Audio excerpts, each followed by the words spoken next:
Once upon a time, the infamous rover Reynardo plundered the floating isles. Then his mother called him to her deathbed. "Swear to me that you won't die on the gallows," she rasped. Reluctantly, he swore. And he whiled away his days at home with music, cards, and wine. But the Emperor had changed. He'd been good once, a shy, almost humble toad. He'd built universities. Bring about masked night rituals, victims screaming. The Imperial Ravens would round up entire villages, and no one ever returned. The Ravens had come to Ubar scouting for ancient books said to be of great power. But the librarians had hidden the books, so they'd burnt the librarians. The citizens, outraged, had driven them off. The Ravens had come back with dropships. The kid had fled with one of those books. He was brave and dumb and wanted to join the rebellion.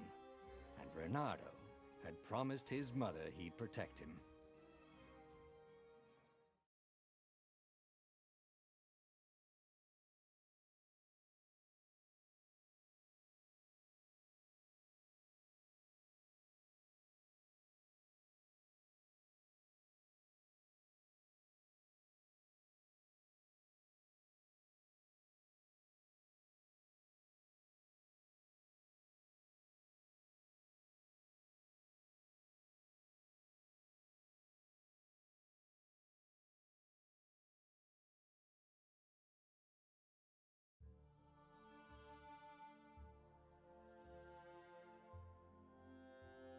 The kid was looking down, watching his city burn. "Sorry, kid," Reynardo told the kid. "Look, if we give them the book, they'll leave you alone." "My mother died for this book!" "I promised her I'd protect you." Oh, damn it. The kid had run off. With the book, of course. So Reynardo had to run after him.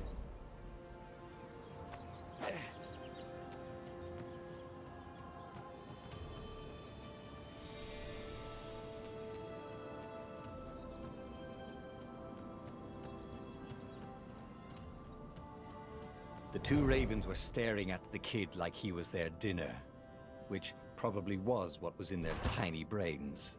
"Hey," Reynardo said. They cocked their heads at him. "Pick on someone as ugly as you." Wait, that didn't come out right. "For the Emperor!" The ravens cawed and rushed at him.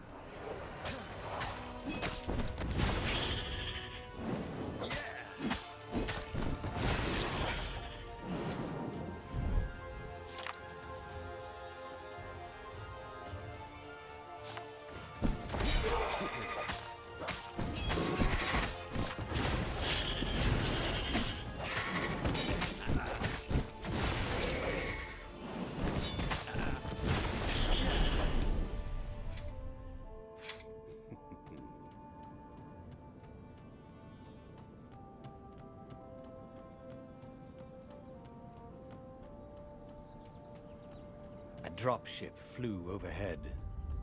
He hoped they hadn't noticed him. The kid.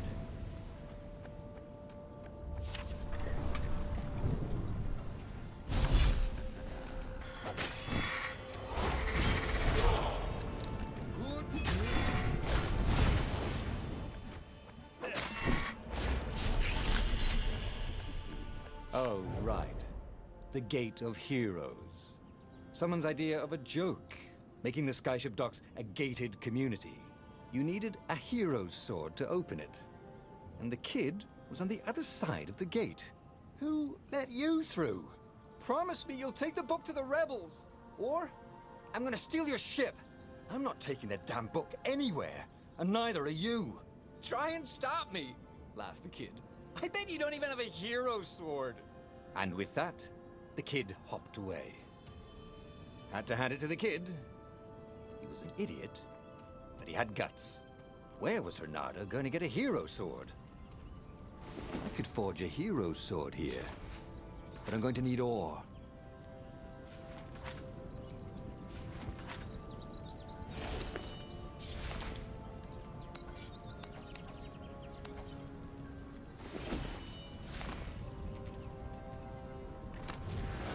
Nobody minds if I use this stuff.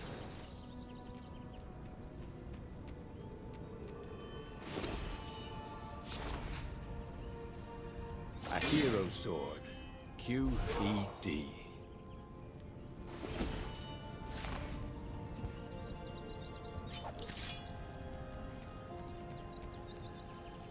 This is what he got for settling down and finding people to care about. The kid's mum had been a swell cook, and she'd laughed at Renado's jokes, even when he didn't know he'd made one. And then the ravens had come to burn her. And she'd made him promise to protect the kid. But she never told him where the book was. Just the kid. He came up to a ledge. It was too far to jump. There'd been a bridge here before, hadn't there? And there was Peter, giggling at him. "How'd you get across?" he asked the kid. "Where'd you find a hook?" "I hopped," said the kid. Wise-ass kid. "Hey, look out behind you!" "Cute," said Renato. Ah, ravens.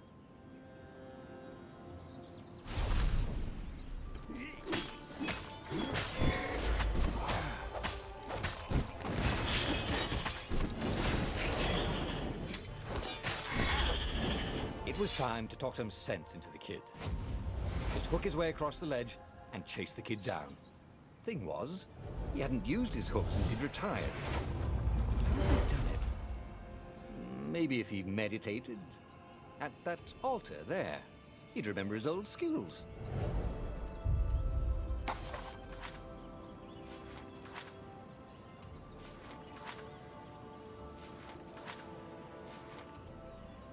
It was starting to come back to him. Something you never completely forgot, like how to freeze time when attacking. The more he fought, the more he'd probably remember.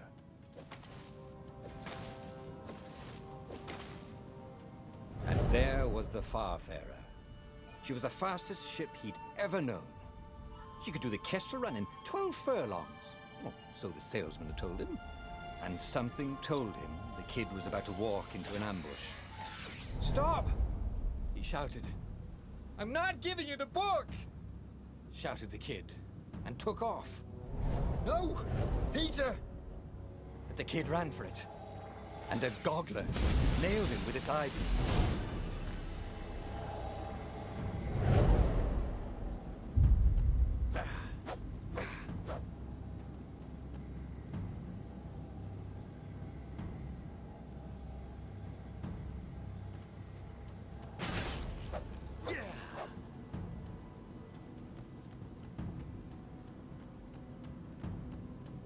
The book was unburned.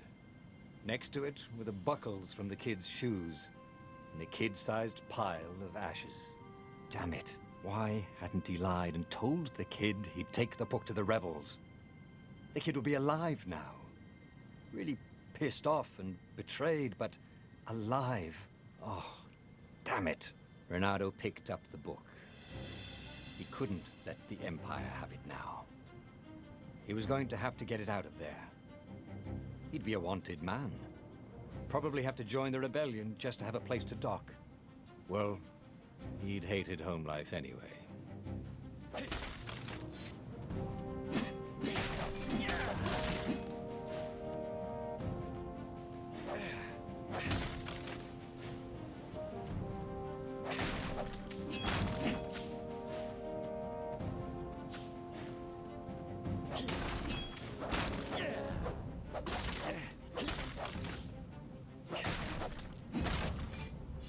What was the big deal about this book anyway?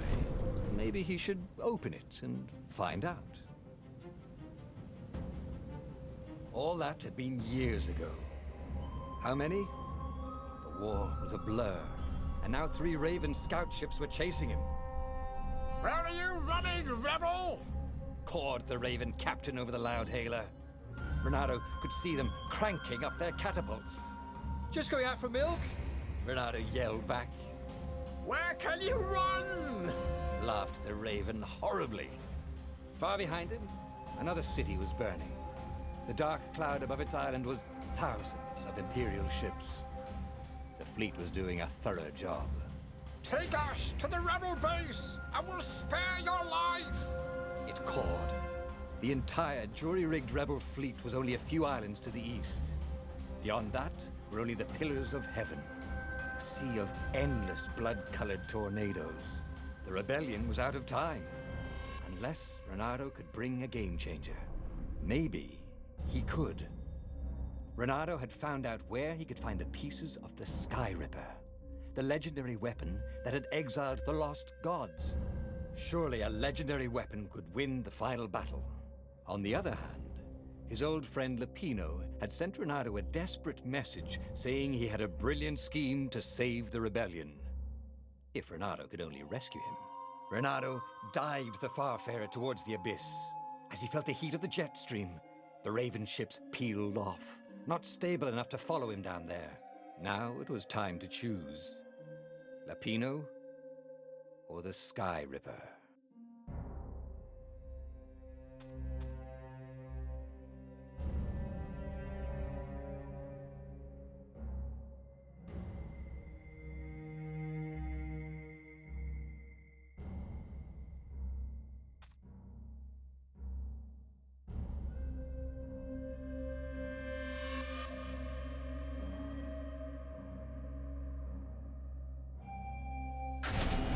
Every child knew about the Sky Ripper. The Transcendent Emperor had buried its pieces. What could have brought them to light?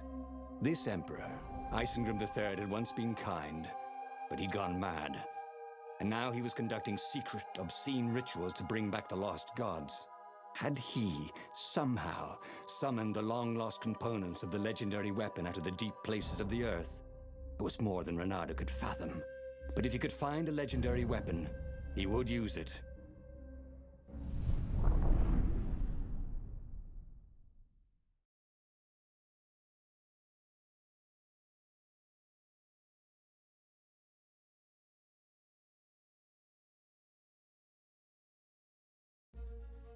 As he set foot on the island, Renato could not help but feel a tinge of guilt. He'd left Lapino behind. He hoped the Mad Rabbit had somehow escaped the Ravens. He hoped they hadn't eaten him. If they had, he hoped they hadn't eaten him alive. Why had he chosen the Sky Ripper? Renato never made plans that required constant vigilance. He was a hero.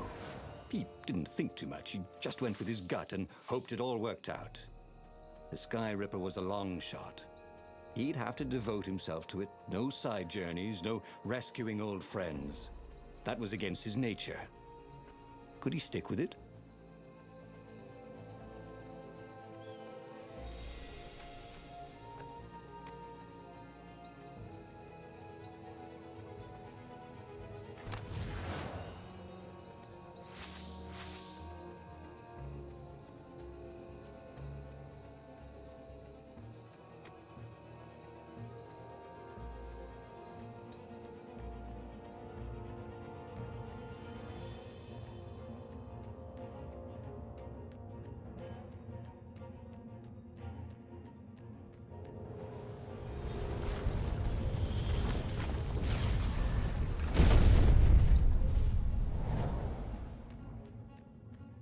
If I craft a sword now, it's going to be really short.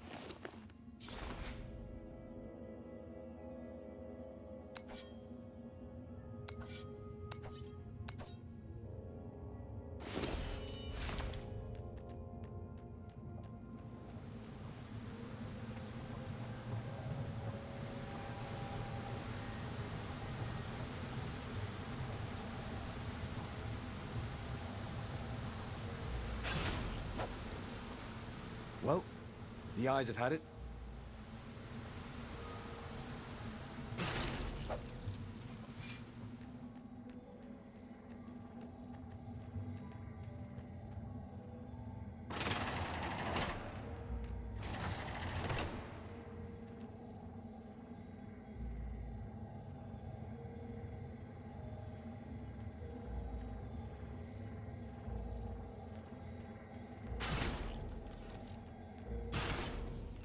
The people who had built this castle, did they even know what monstrous weapon lay hidden within their walls? The Sky Ripper could destroy anything it touched, or so the legend said. As the Transcendent Emperor had fought the Lost Gods, thousands had died. But Renato had been through wars. The only merciful war was a short one. Renato's blood was up. He just needed to smash something.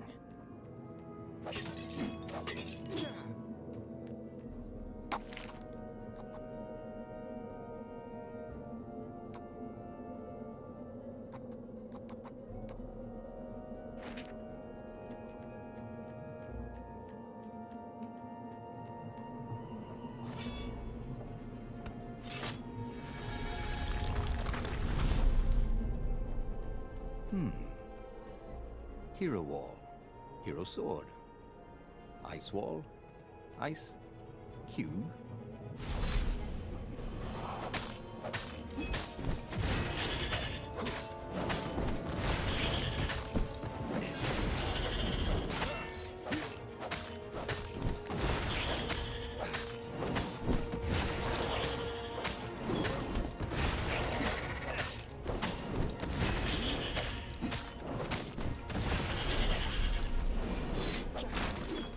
Renato had learned so much.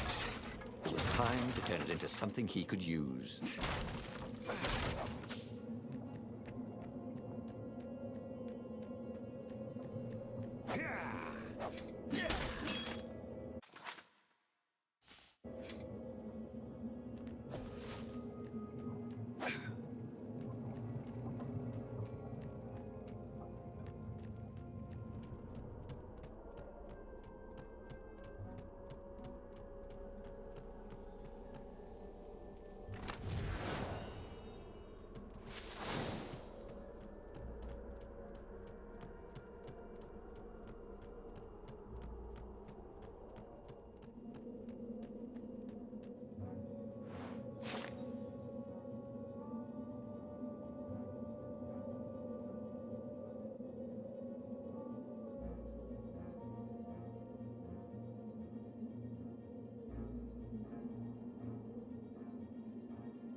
He needed some way to break the ice with this wall, so to speak.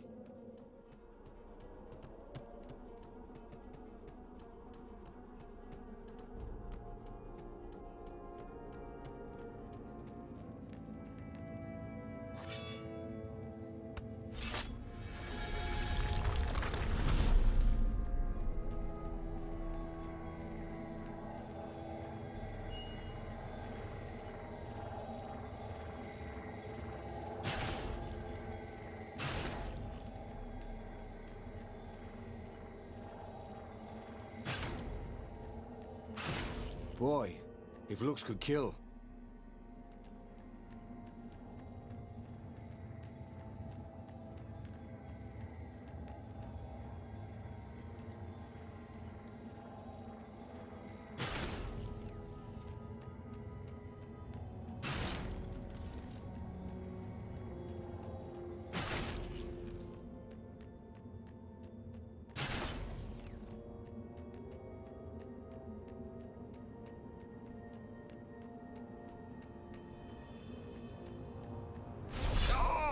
You got such delicious-looking eyeballs! Caught the lead, Raven. Thank you, I think, said Renato. It never hurt to be polite.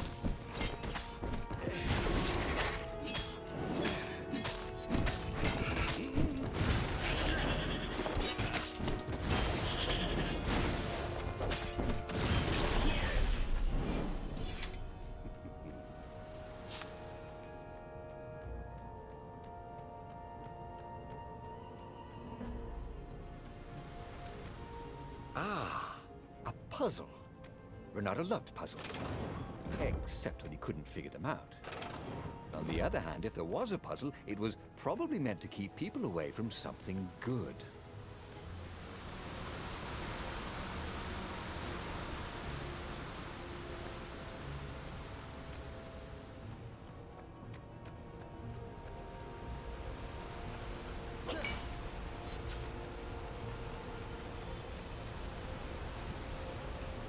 See? That wasn't so hard.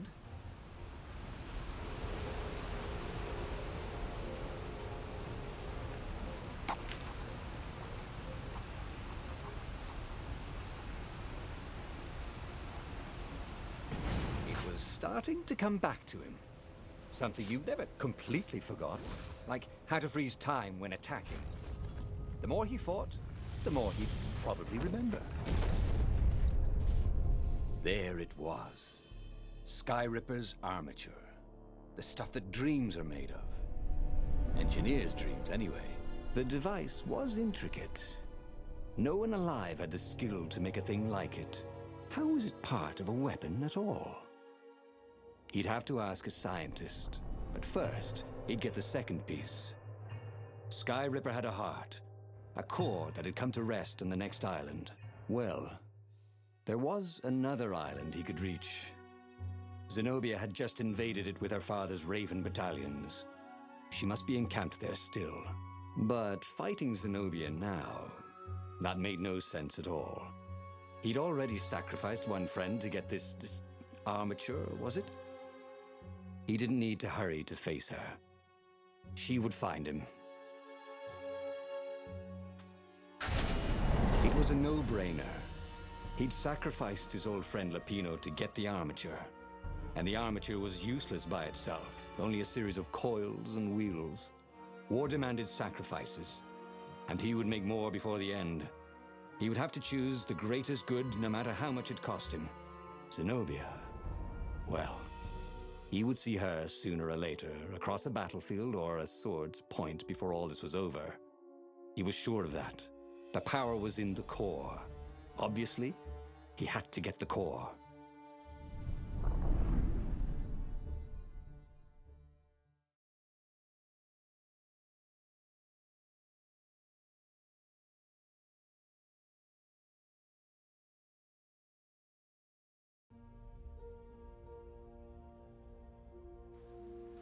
He looked up at the old trees around him.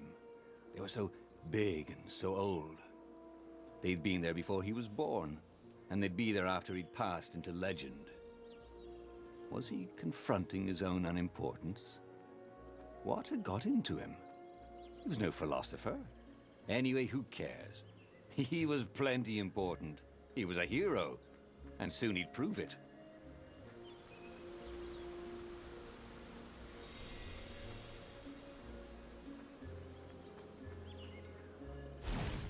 Who needed bridges anyway?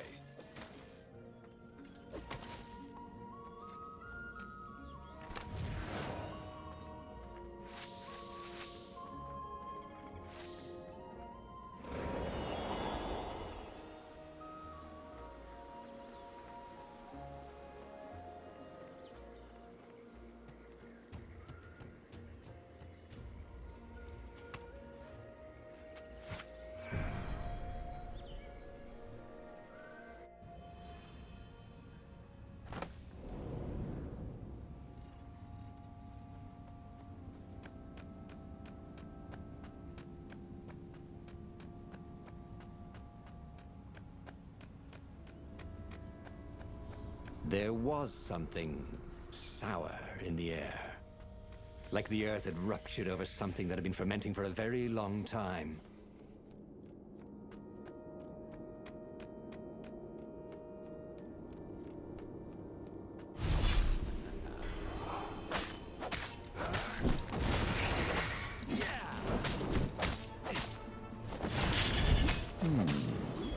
Where did that go to?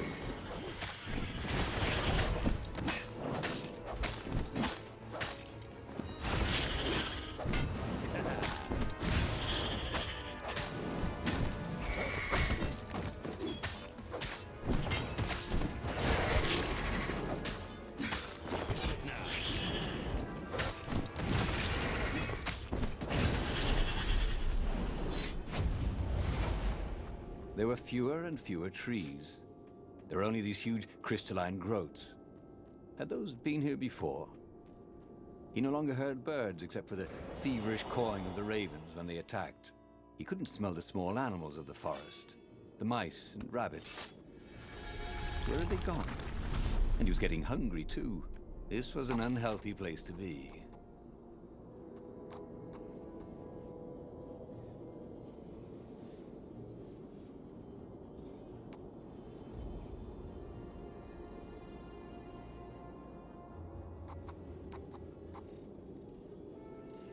He missed his old skills.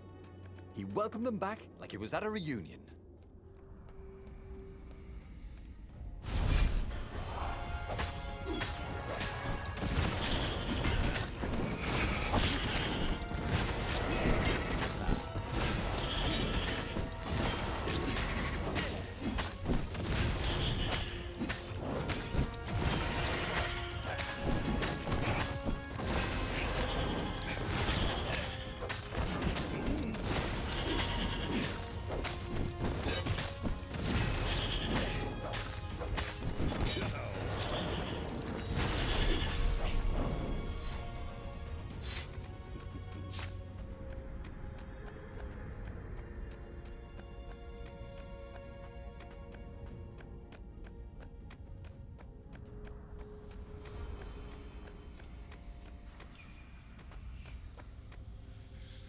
The 20-sided core made him feel physically sick. Once he had sneaked into a temple of the dark arts, and he hadn't liked what he smelt and saw there. This felt like that. As quick as he could, he wrangled the icosahedron into the armature. The wheels began to spin, then glow. The sick feeling quickly spun away. Now he only felt sad. He had lost good friends for this war apparatus. He carried his prize back to the Farfarer. Now, he had to make his next move. There was a key Imperial outpost on the Nexus. If this really was some sort of superweapon, he could use it to wreak havoc on the enemy. And if it wasn't, well, better to know that before the final battle. But maybe he should show it to some scientists first. There was an observatory on the Nexus. Maybe he should go there before he fired it. Well, of course. If you've just assembled a weapon out of legend that can exile gods from the world, you'd want to have a scientist or two look at it. And even if they disagreed and he had time, he could ask Calaveras himself. Yes, the observatory would be his objective.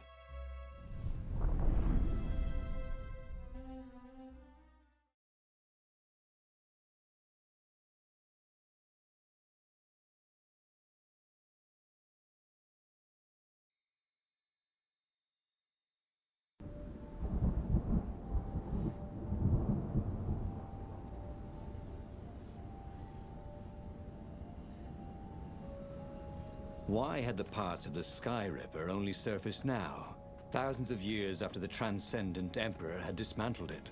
The mad Emperor Isengrim had performed terrible, bloodthirsty rituals to invoke the lost gods. Was that why these ancient artifacts were rising out of the ground? How perfect, then, that the Sky Ripper would reappear to be his destruction.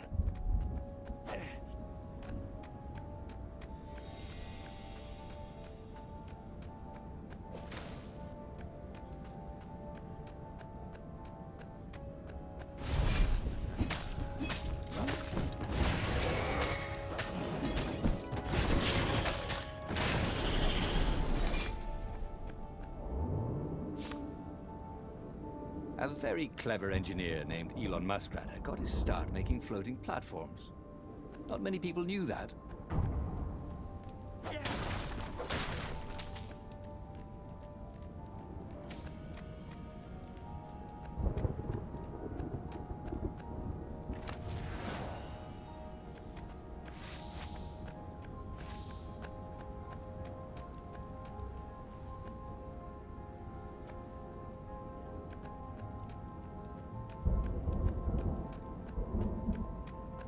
What else could you hook?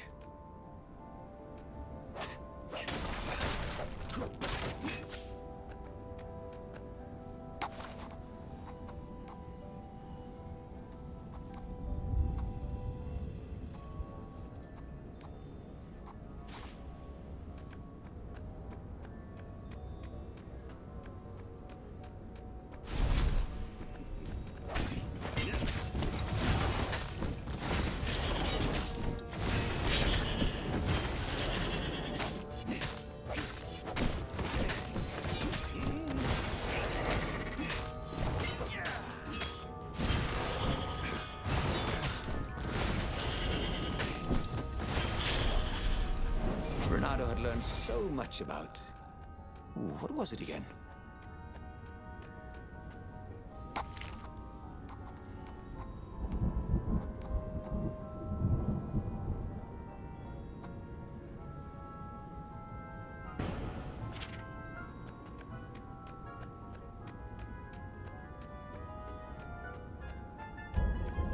A legendary weapon was exactly what the rebellion needed. They were outnumbered. The once kind emperor had become a tyrant. But his ravens stayed loyal, for he fed them his victims, and the other animals were too frightened to rebel. Renato shuddered at what the emperor was trying to do. To bring back the lost gods, the Black Harvest, the Black Sun? No. He would stop that toad, no matter what the risk.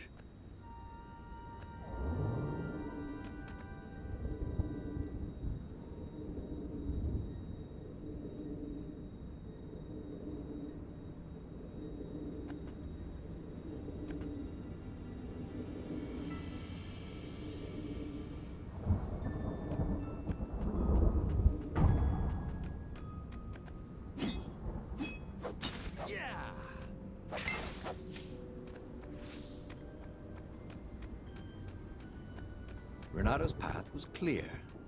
Let the scientists ensure the Sky Ripper was safe to use, bring it to the rebel base, and then assault the Imperial fleet for the win.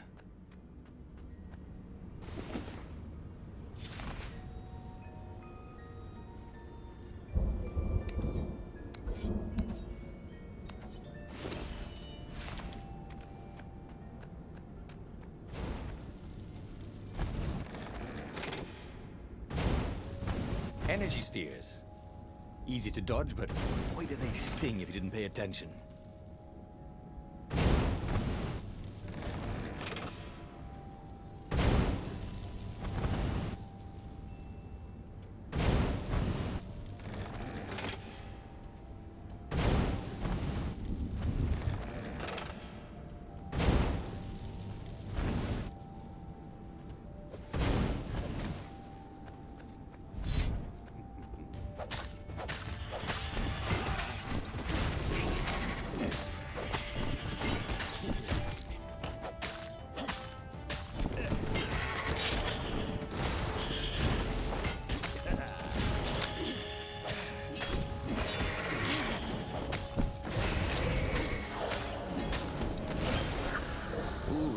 Hated warlords, the way they stayed back and lobbed pain and death from a distance.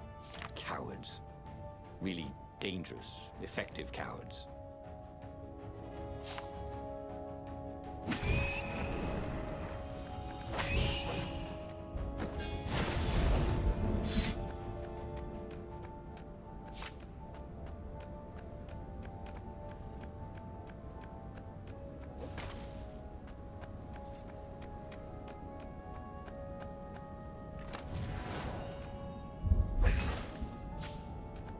I wonder what I could make with all these sword crafting materials, thought Renato.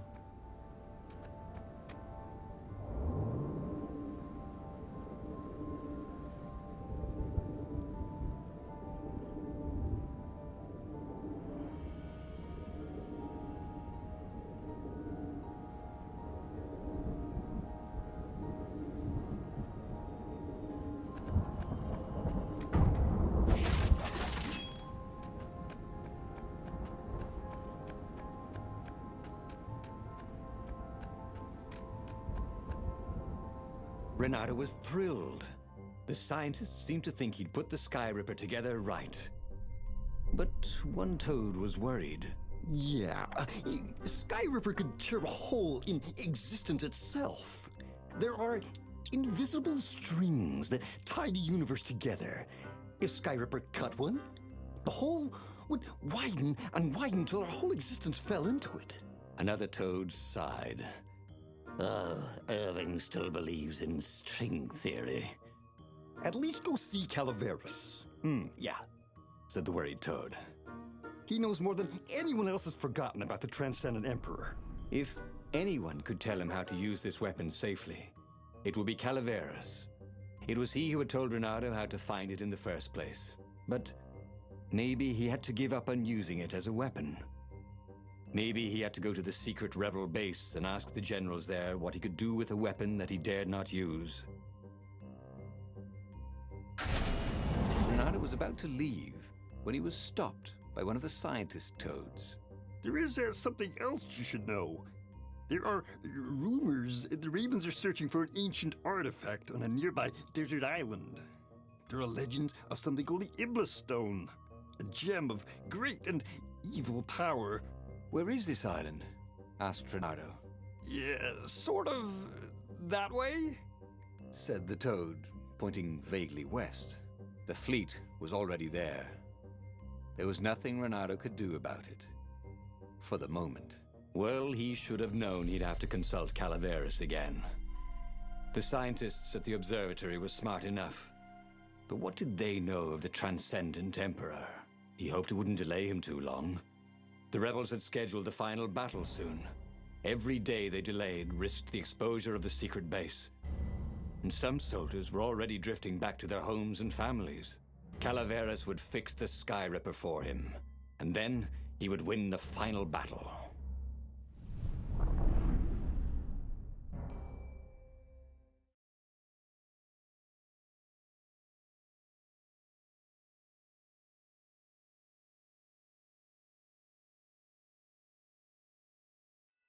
Maybe it was the cold.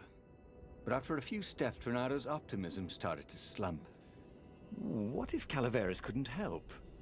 Did Renato dare use the Sky Ripper? Oh, he hated that he had chosen this path. It was so much simpler to rescue friends and attack enemies, even if some of those friends were more trouble than his enemies. Some of those enemies had been friends before and might be lovers after. No, okay, it wasn't all that much simpler, no. Physics made his brain hurt. That, at least he was sure of. A crafting bench. Renato wondered what he could make with it.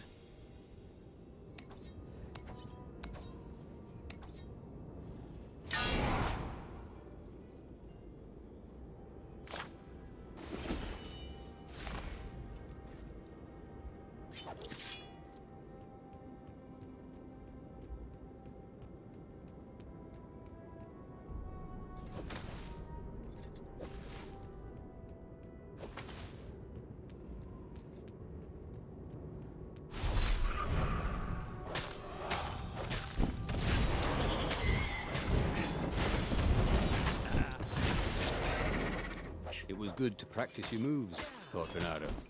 Keeps you limber.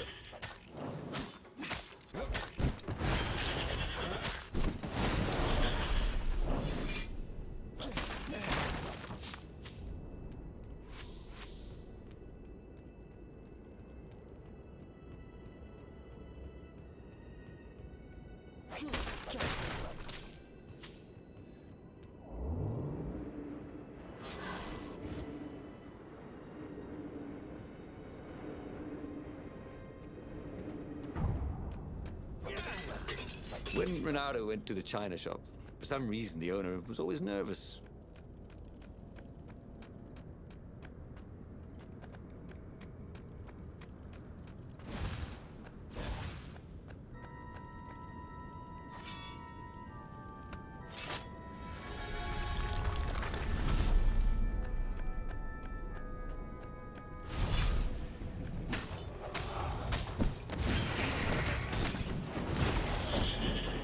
His mother had never let him wave his sword around at home.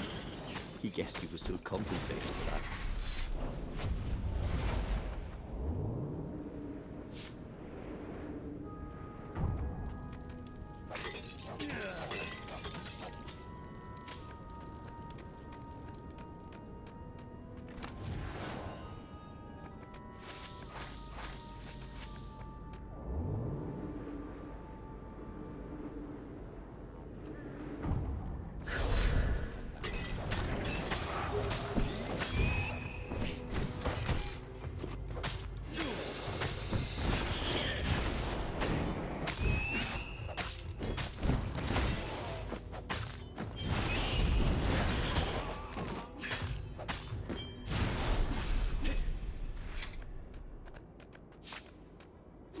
Tried to focus on the now.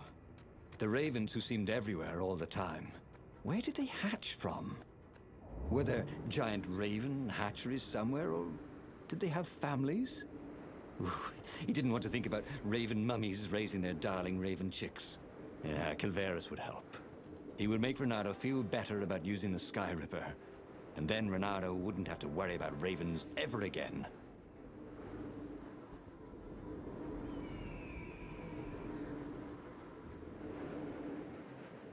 Renato's paws were getting numb. Calaveras really didn't want company, did he?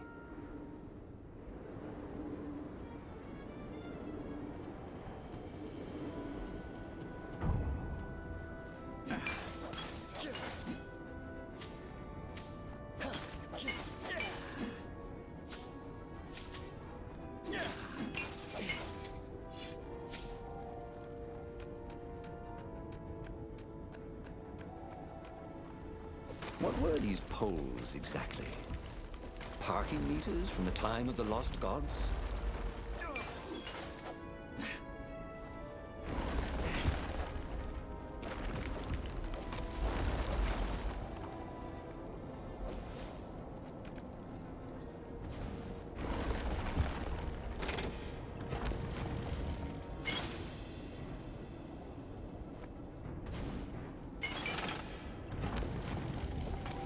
Renato had sacrificed a friend for the Sky Ripper.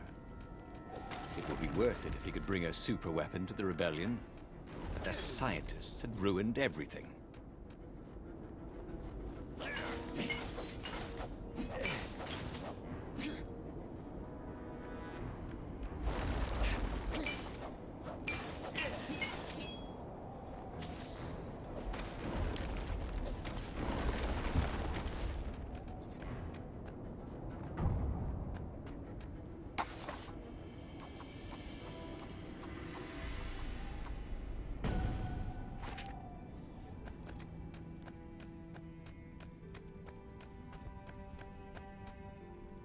Calaveras had never let him down. Yeah, of course I can make it work better. But when Renato explained about the strings, Calaveras grew thoughtful. Oh, strings, you say? Well, the Arcana do speak of the ties that bind the world. He drew many intricate symbols in the dirt. Yeah, so, according to my calculations, each time you fire, I'm afraid there's a 1 in 128 chance you'll destroy the universe. That's pretty good odds. That's like rolling, what, 21 dice and they all come up 6. What are the odds of that? What? No! It's more like 2.716s in a row. Anyway, with those odds, it won't happen if I use it just once. Yeah, no, that's not right. Each time you use it...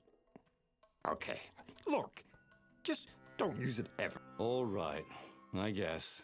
As he sailed away from the mountains, Renato could see clouds darkening. Rain? No. Ships. Imperial ships, swarming thick as bees. This was it. The big battle. They could not afford to lose this one. What if it did not go well? What if he had to use the Sky Ripper? Could he gamble the universe? On the other hand, what were the odds of rolling 21 sixes in a row?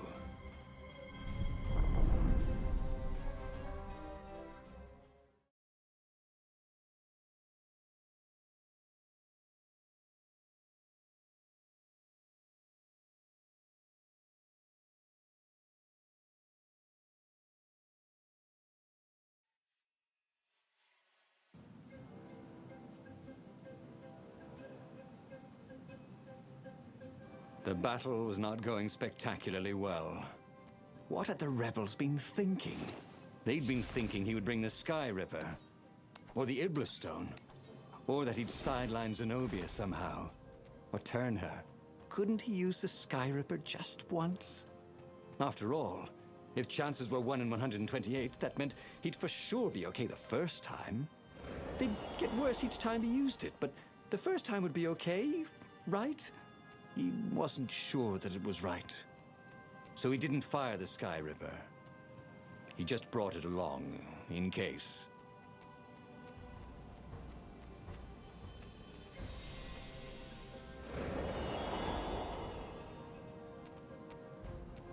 He wasn't that good. Yet.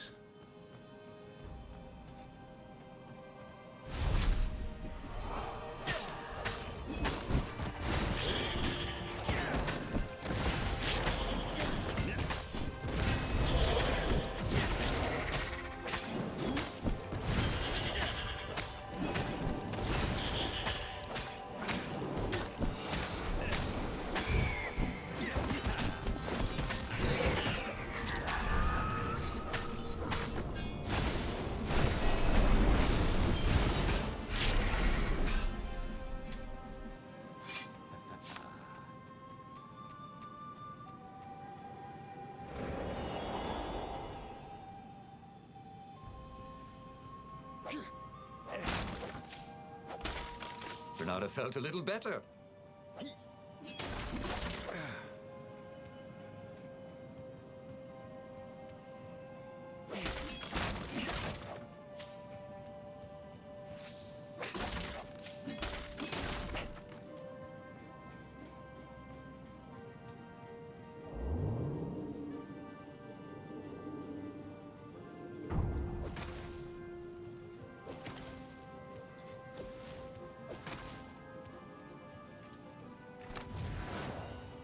That was always a rush.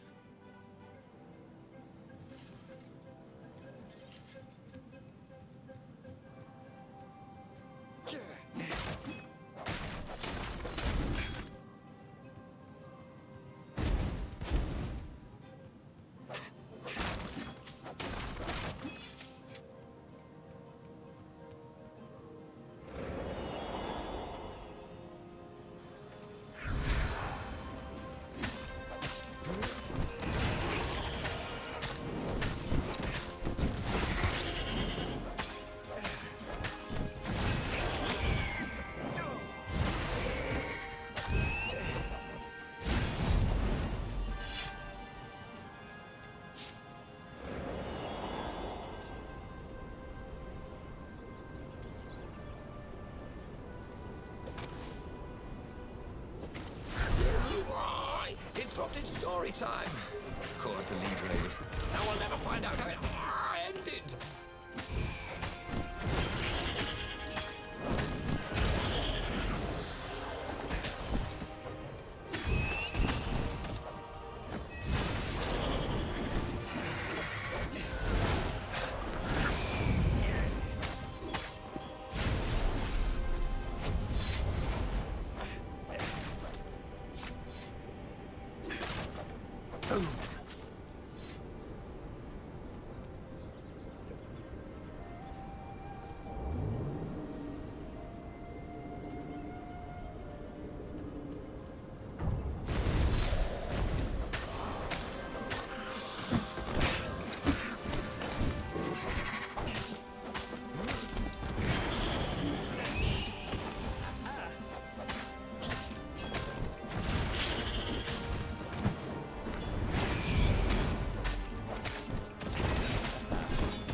Smell any better when you're dead.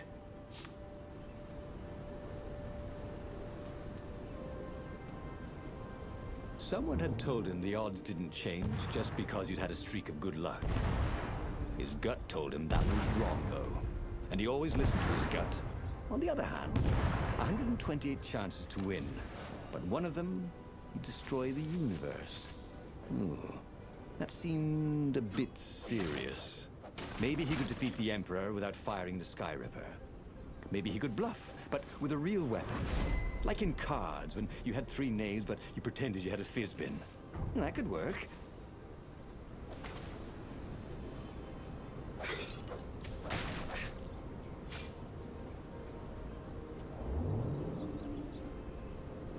This is quite the view, he thought.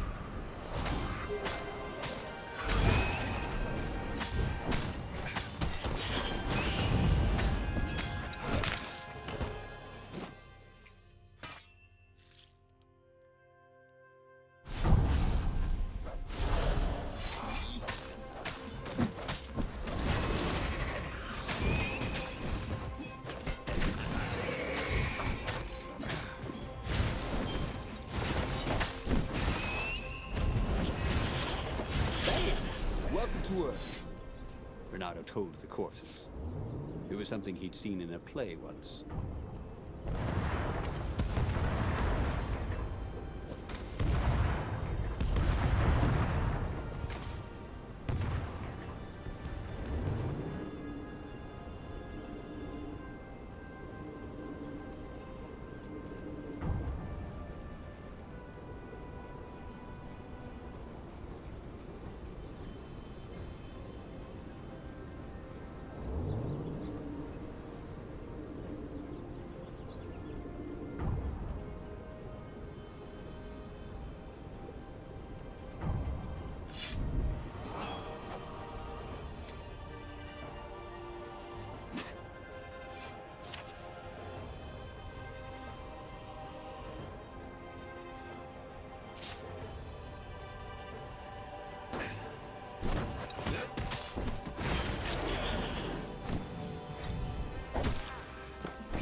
He set up the Sky Ripper and let it warm up.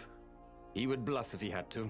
Zenobia came out, flanked by a very daunting platoon of ravens. You won't actually use that, she said in that annoying, I know everything because I'm a cat and you know nothing because you're just a fox voice she had. Or I know the odds. Good, because there's a real chance you could destroy the universe. No, not the first time I use it. The odds are too low. What? No? Yeah, sure. The first time, the odds are practically nothing. They only go up if I use it a bunch more times. No, but that's not how odds work.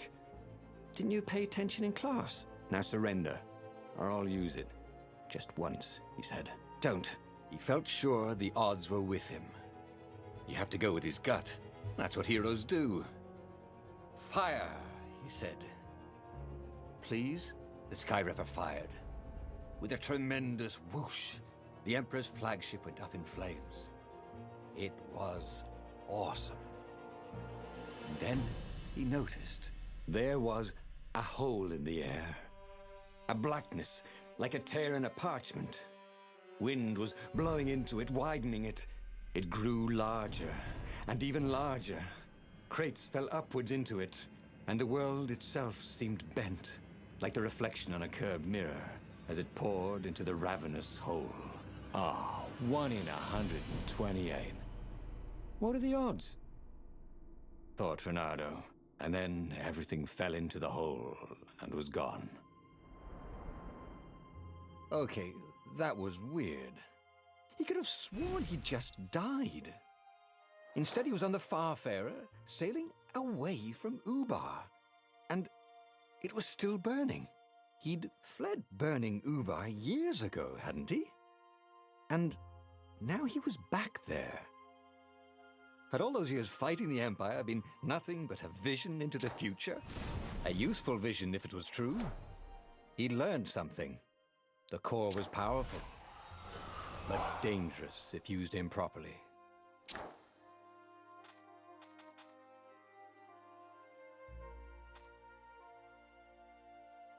He'd made bad choices. But now, when the real battle came, he wouldn't make those choices. He wouldn't make the same mistake twice. The book's pages began to flip backwards, towards the beginning. And he realized that his adventure was just beginning. The clouds parted over the Isles of Boreas. It was time to choose. The rebellion was in trouble. Ravens were scouting for the secret rebel base. They needed a game changer. Pieces of the Sky Ripper had surfaced. Renato knew that using it could go catastrophically wrong. But he was sure he could figure out how to use it safely. Also, a temple had risen out of empty desert.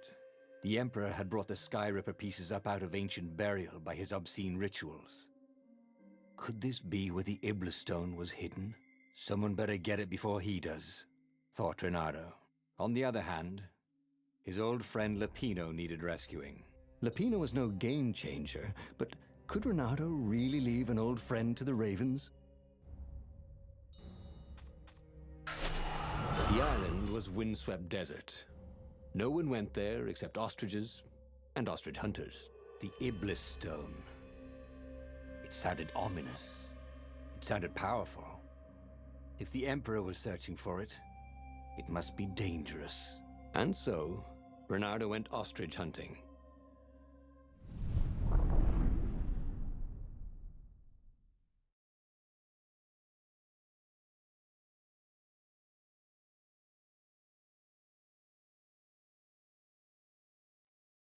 Every child could sing verses about the Sky Ripper, but ancient codices held hints of other things. A stone that ate souls, a ruby that drank blood, a jewel only a righteous man could give away. Were all these things the Iblis stone? Long hidden in a buried temple? Another ancient item that was only resurfacing now? Drawn up from the deeps by the Emperor's horrific rituals? Renato had been to a dungeon once where all the chests had teeth and eyes. It had been a short visit.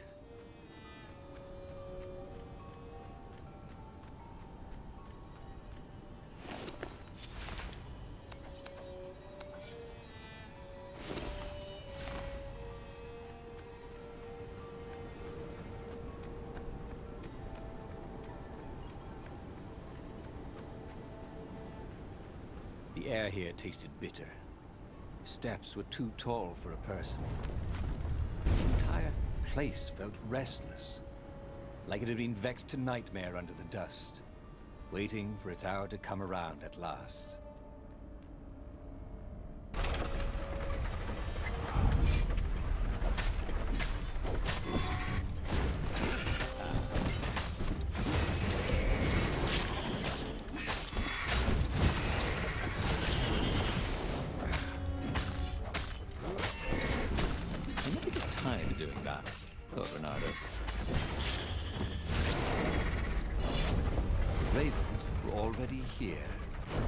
Frustration. They were still searching for a way in. Good. Then he hadn't come too late.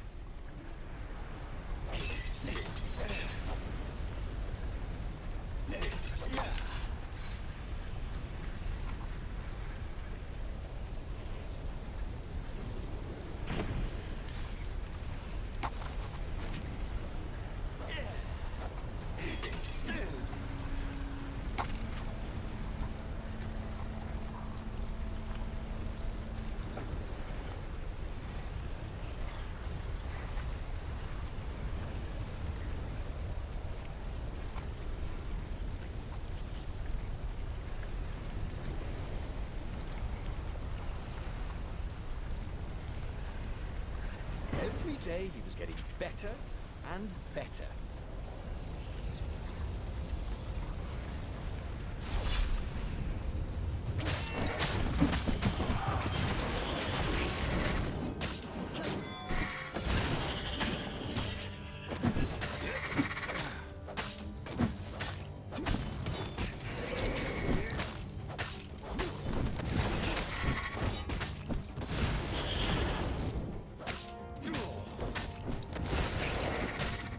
borrow that?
He felt like Tarzan.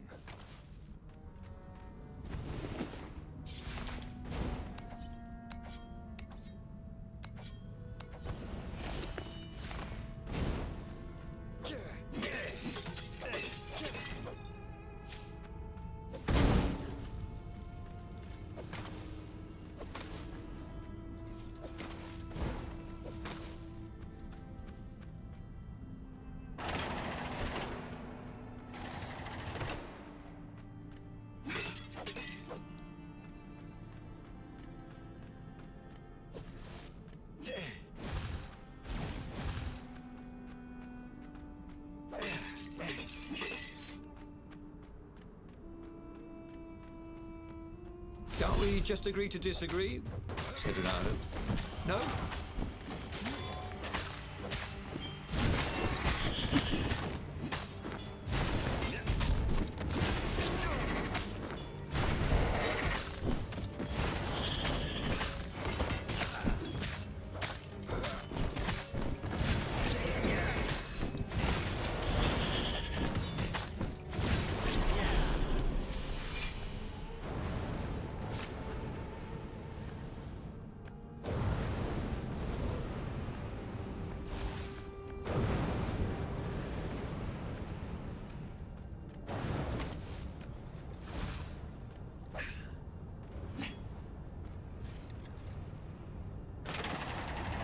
The Ravens at least could not get past this point. Obviously, the temple builders knew how to deal with tomb raiders.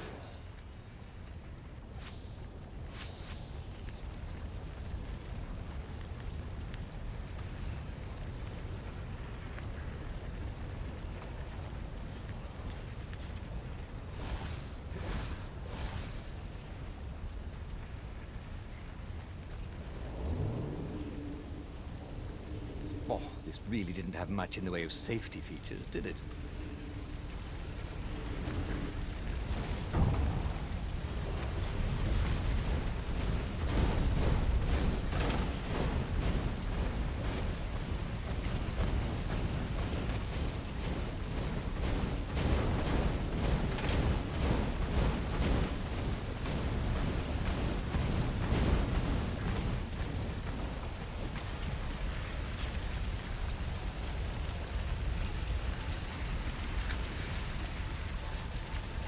It was a stone of the purest blackness. It reflected no light, like a void made solid. Nervous, he picked it up. I can make you mighty. Who said that? Give me blood. It was the stone, eager, thirsty.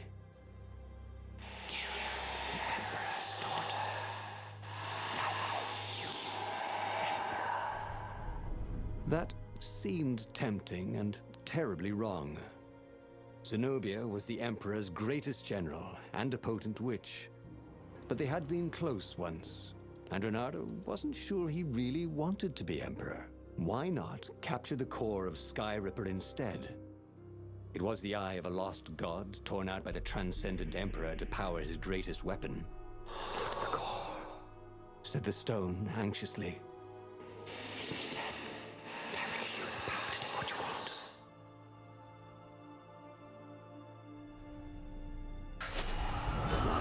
listening to a talking rock?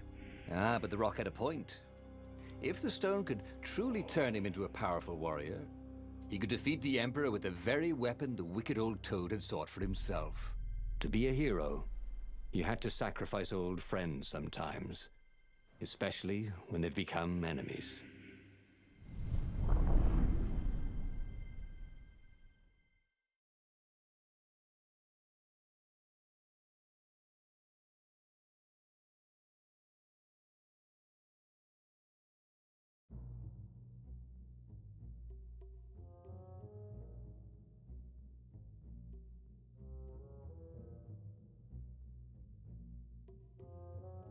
As he placed the impossibly black crystal in his gauntlet, Renato had a sudden vision. Charred fields covered in dead ravens below a black sun. Was it the time of the lost gods before the transcendent emperor?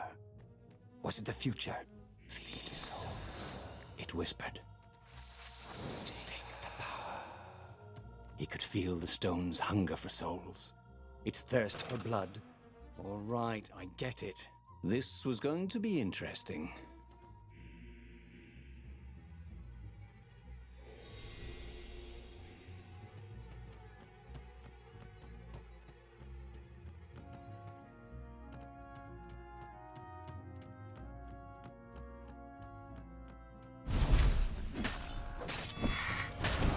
Only with some way to break the ice, or convince it he was a friend.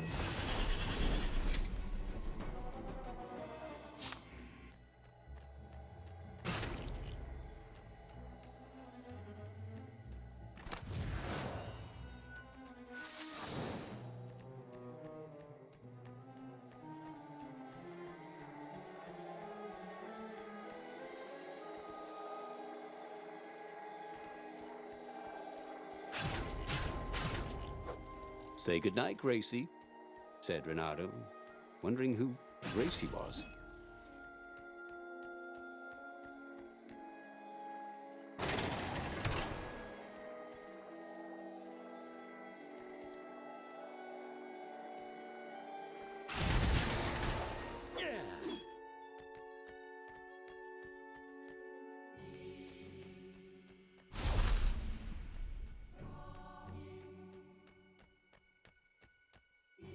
Zenobia was waiting for Renato.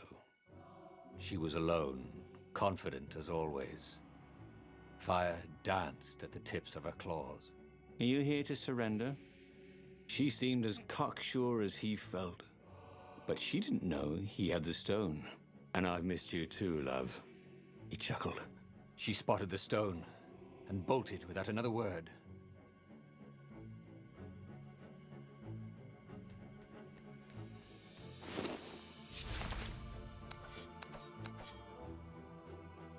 This burning sword from the south was terrific for barbecuing sausages and ravens.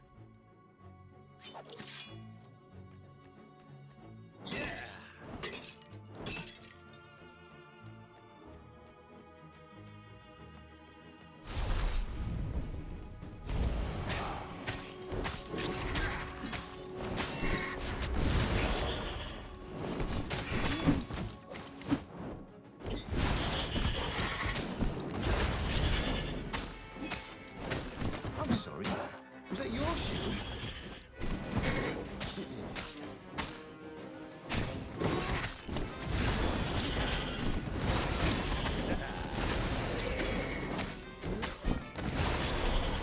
The ravens on Zenobia's island were no match for Renato. They screamed as the stones sucked out their souls. And with each death, he felt stronger. Take the power, the stone told him.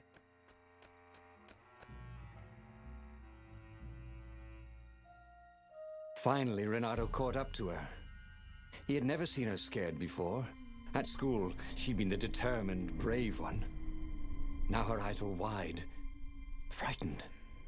He didn't like seeing her this way. Kill her, whispered the stone. You cannot win your rebellion without it. Please. No, said Zenobia. Not that way. Oh, they had been so close once. Could he really feed her soul to his demonic gem? But if he spared her, He would not get the full power of the stone. Oh, how could he be the hero he wanted to be?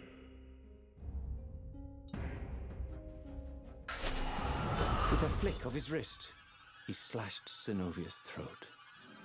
Her eyes widened even more. And then the light went out of them. Renato felt amazing. Power was rushing into him like water from a burst dam. Oh, such brilliance, exulted the Iblis stone. Tasty. Renato returned to the Farfarer and set a course for the Nexus. The Empire had a communication outpost there. He could call the Emperor directly. It was time to seize the outpost and let the Emperor know what he had done.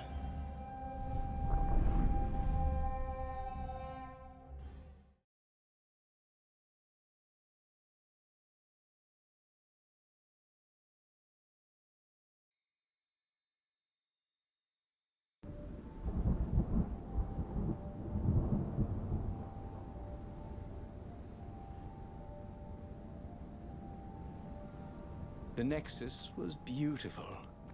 He'd never realized how beautiful. Everything glowed.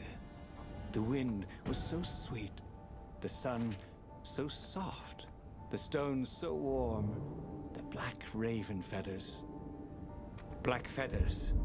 Suddenly, his eyes are filled with them. He's falling through smoke under a dead sun. A voice calls him home. Is this a vision? Whose? Is this the time of the lost gods? Or the future? No matter. What mattered now was killing his way to the Imperial outpost and challenging the Emperor from there. Renato wondered if his future self had commissioned these poles.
There were a lot of shiny, smooth, curved with leather, buckles, and kind of smelled,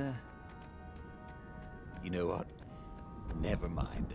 Yes, there was... Up ahead was Lapino. What was he doing here? Bernardo! Hey, buddy! Hey there, old buddy! Please don't kill me! Why would I kill you? Asked Bernardo, although he had been thinking about it. Well, you've become... look, I mean, no disrespect at all here. Kind of evil? Maybe you should, I don't know, go to the mountains to have a think? See if maybe you're sure the stone is not all that healthy a thing to keep? I suppose you wanted, Renato said, and poked Lapino in the chest for emphasis. Oh, had he just killed Lapino? Oh, damn it.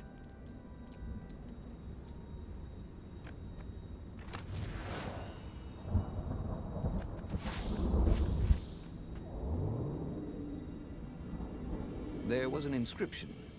Praise the sun.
Renato rampaged through the Imperial outpost like a water buffalo rampaging.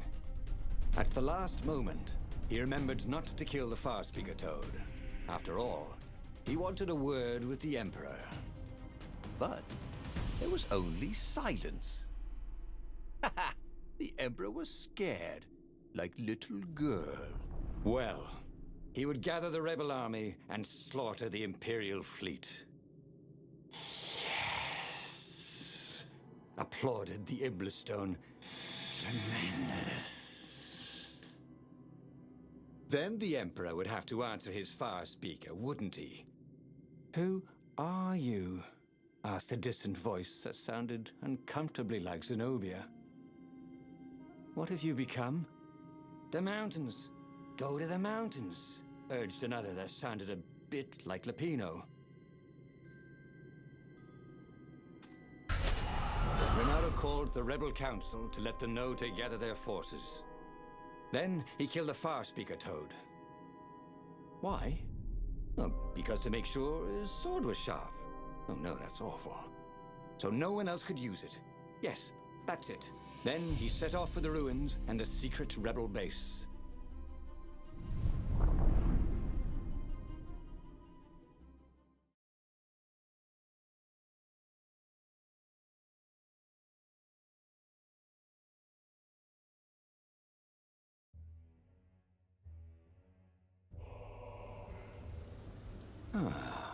The ruins were crawling with ravens. Probably looking for the secret base, Renato thought. But then he realized they're probably looking for me. They must be very scared of me. Well, here I am. You honest warrior, ever, whispered the Iblistone. And he had to agree with it, for once. Who was as good as Renato? Imagine getting a horse up in one of these things. He would be cursing a blue streak.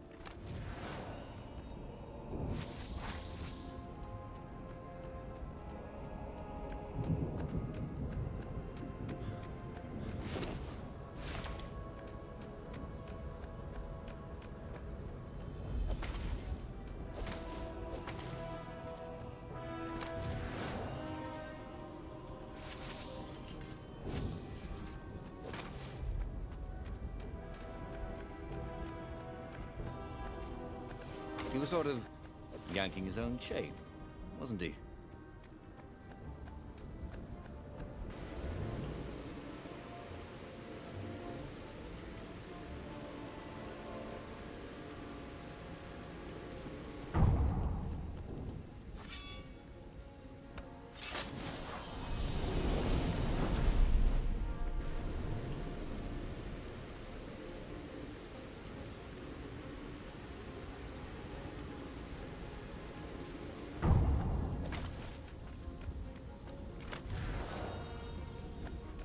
Oh, sweet! A gem. All he needed now was a workbench, and he could slot it into his gauntlet.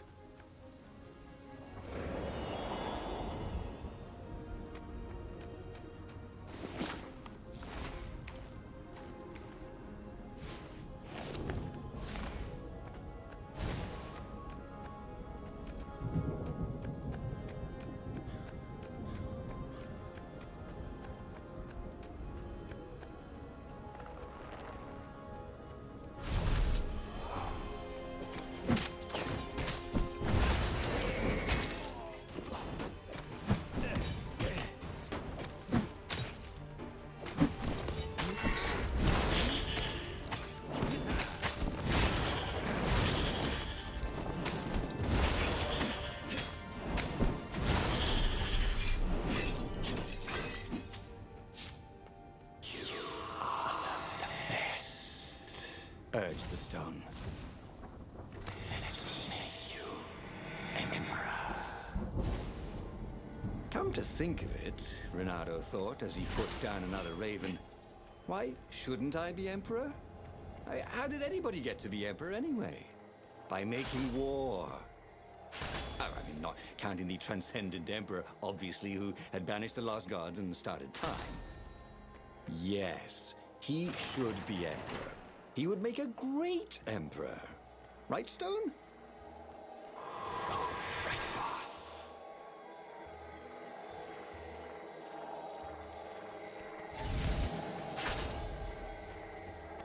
Two eyes good. One eye dead.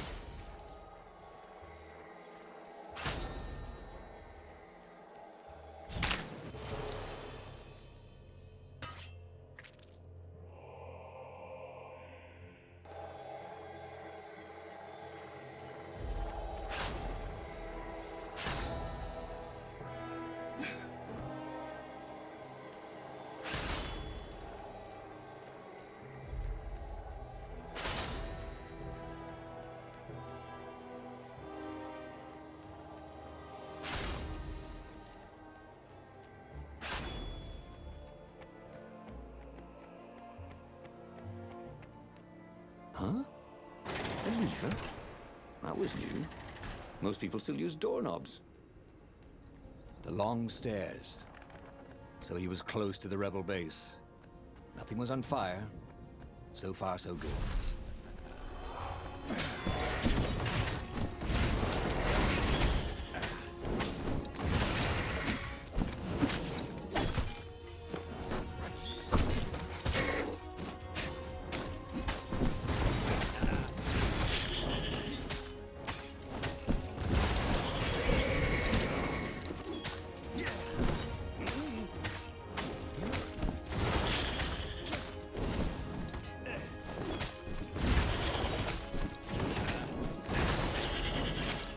Ice walls only let you through if they knew you were cool.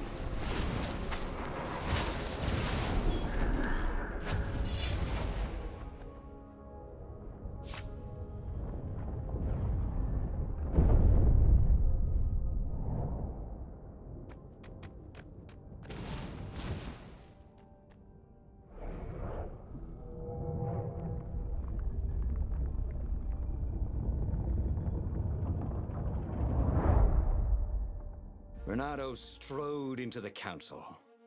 Let's do this thing. Let's make me emperor. They looked confused and nervous. Ah, had he mentioned the emperor thing? He meant to bring that up later. I mean, let's go win this rebellion. He waved his sword around encouragingly. They ran. Cowards. He'd stop them. He cut down a few to inspire the others. But soon, there was no one to cut down. Well then, he'd have to attack the fleet alone. More for me, he said. Unless it was the stone that said it. Traitors. Traitors, all of them. They'd run rather than following him, rather than cheering him. What should he do to the cowards? Anything he wanted to. After all, he was a true hero, the best warrior there ever was. No one could stop him now. But first, finish him. The Emperor, that is.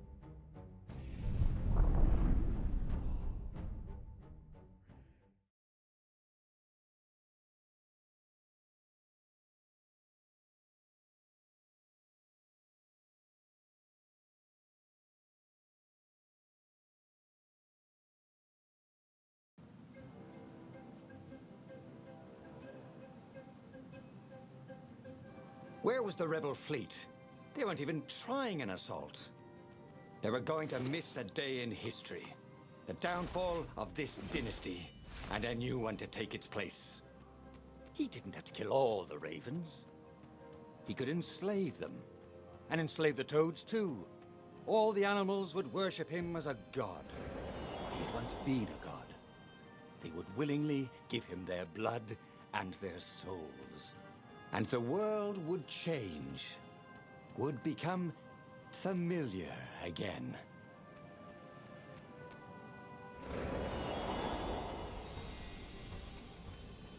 Renato felt like he was ready to learn new things. Thank goodness he didn't have to go to school for that.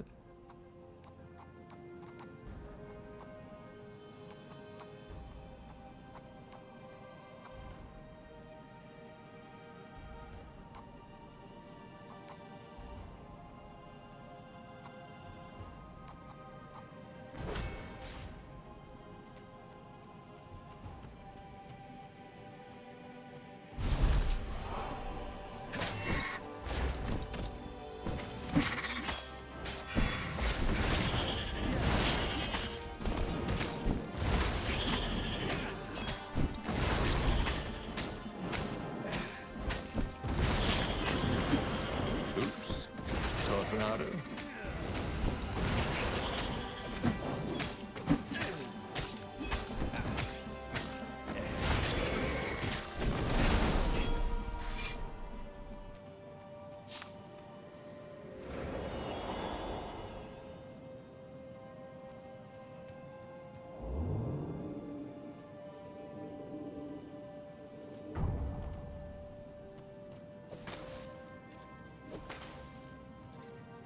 What was really fun was hooking yourself onto a moving ship.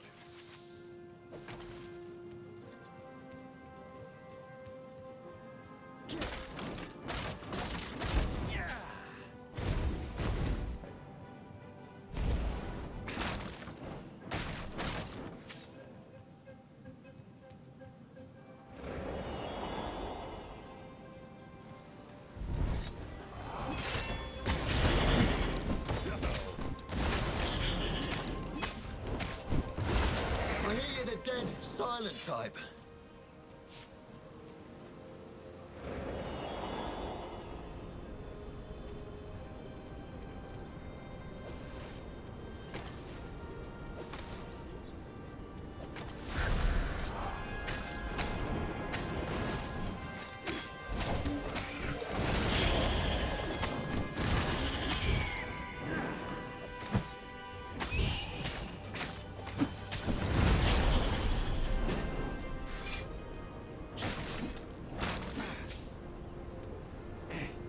Sometimes, at home, he'd wave his sword around for hours.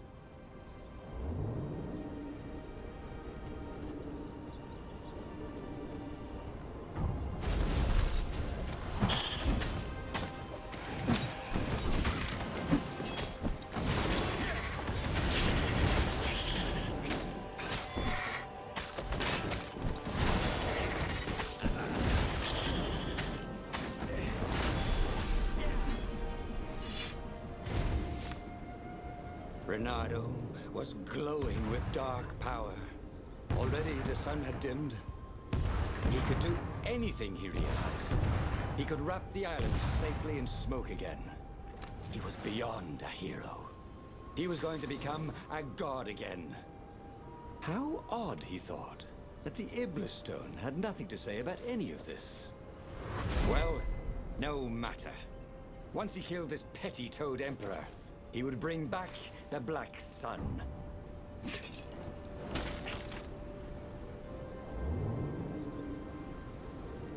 This thing really needed a roof.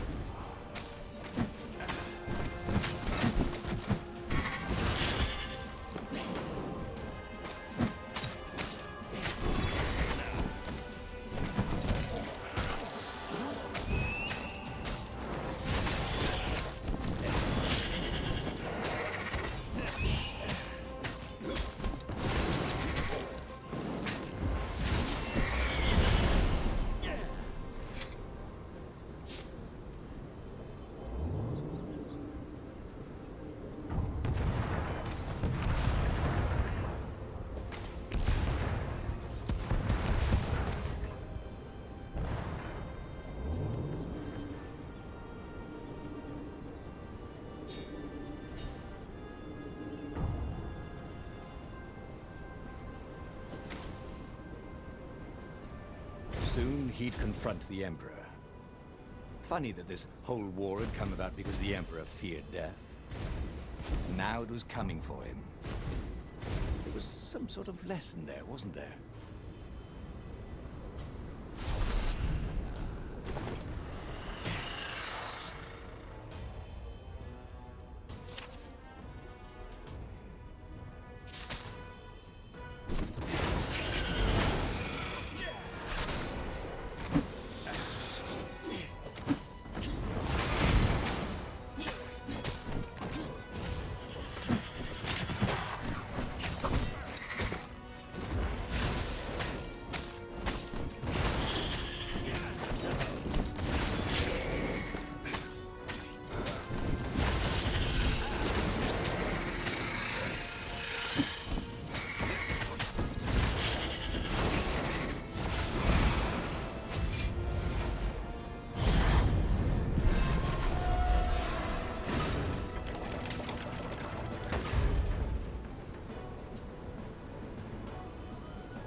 He found the Emperor and the Council huddling by his ship, plotting.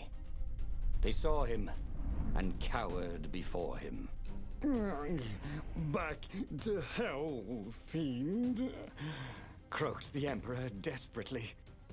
In the name of the Transcendent Emperor! Croaked the Speaker. They held some arcane items he didn't recognize. He simply flexed his will and sucked their souls out of their bodies. And Iblis exulted. It is finished.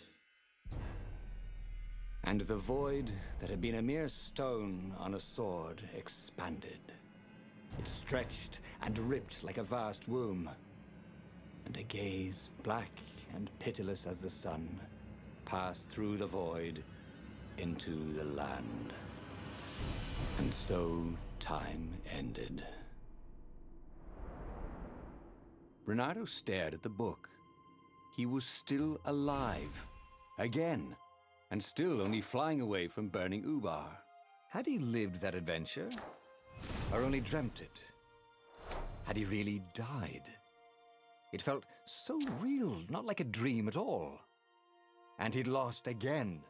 Oh, he hated that. But he had made different choices. And he'd lost in a different way. It was the book, wasn't it? Oracles showed you your destiny. But this was showing him different ways he could die miserably. Thanks a bunch, book, he thought. But these were destinies that he did not have to fulfill. But he'd learn another true thing. The Iblis Stone was evil. It would try to corrupt anyone who used it.